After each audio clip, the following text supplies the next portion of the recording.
Dengue बुखार जो है उसको ब्रेक बॉर्न फीवर भी कहा जाता है और ये एक ख़ास किस्म के मच्छर के काटने से होता है और ये एक वायरल इन्फेक्शन है और 4 डिफरेंट वायरसेस जो हैं वो इस डेंगू फीवर जो है उसको कॉज करते हैं और इसके अंदर जो मच्छर है जो इस वायरस को ट्रांसमिट करता है that is called Aedes mosquito. इसके जो सिम्टम्स हैं वो माइल्ड से लेकर सीवियर तक हो सकते हैं। जी हाँ, और इसमें सबसे पहले क्या होता है कि जी सडन फीवर है 104 तक आपका फ़ीवर जो है पहुंच जाता है और उसके साथ साथ आपको कुछ सिम्टम्स जो हैं वो होते हैं जिसमें आपके मसल्स जो हैं वो उनमें दर्द है, जॉइंट्स में दर्द है, आपकी बॉडी के किसी पे रैशेस हो जाते हैं, नोज़िया है, वोमिटिंग है। उसके साथ साथ जो है गला बहुत ज़्यादा ख़राब होता है।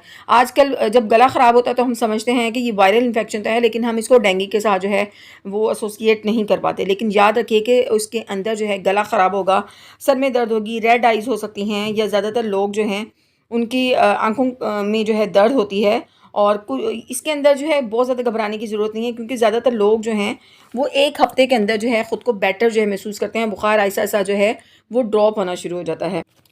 0.5 से जो है वो 5% ऐसे केसेस होते हैं जिनके अंदर डेंगू फीवर जो है वो सीवियर हो जाता है और ये अगर हो जाए तो ये आपकी जान को भी ख़तरा हो सकता है।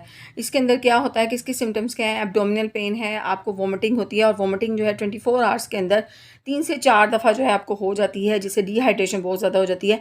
उसके साथ साथ नोज़ या गम्स जो हैं उनसे ब्लीडिंग हो सकती है, आपके स्टूल के अंदर ब्लड आ सकता है या आपका ब्लड प्रेशर जो है बहुत ज़्यादा ड्रॉप हो सकता है या बुखार आपका उतर जाता है, आपको लगता है कि जी अब मैं फ़िट हो गया, लेकिन 24 आवर्स के बाद जो है वो दोबारा से बुखार हो जाता है।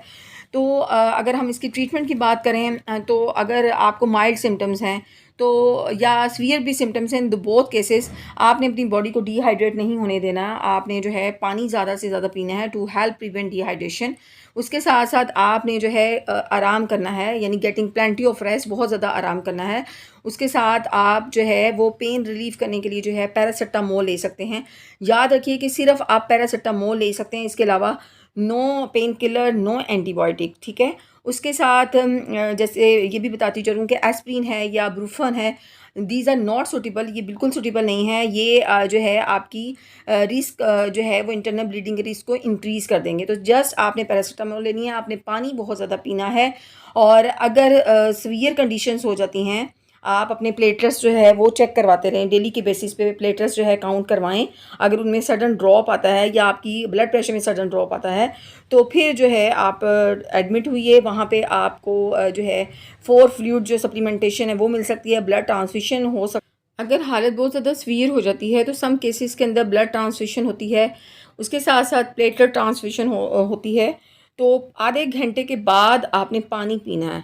उसके अलावा आप ओआरएस जो है उसको पानी में मिला के पिए।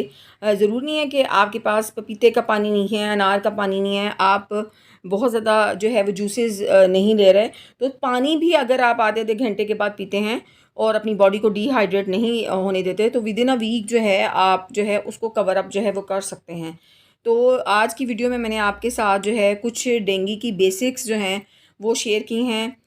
ये एक अवेयरनेस वीडियो है, तो आपसे एक रिक्वेस्ट है कि इस वीडियो को जितना शेयर कर सकते हैं उतना शेयर कीजिए ताकि हर एक तक जो है ये वीडियो जो है पहुंच सके और जिनको नहीं भी पता है उनको पता चल सके कि इसके सीवियर और माइल्ड जो सिम्टम्स हैं वो क्या हैं और उसके पॉसिबल ट्रीटमेंट जो है जैसे कि मैंने शेयर किया वो क्या हो सकते हैं। उम्मीद है आपको वीडियो अच्छी लगी। अगर अच्छी लगी है तो लाइक, शेयर और सब्सक्राइब करना मत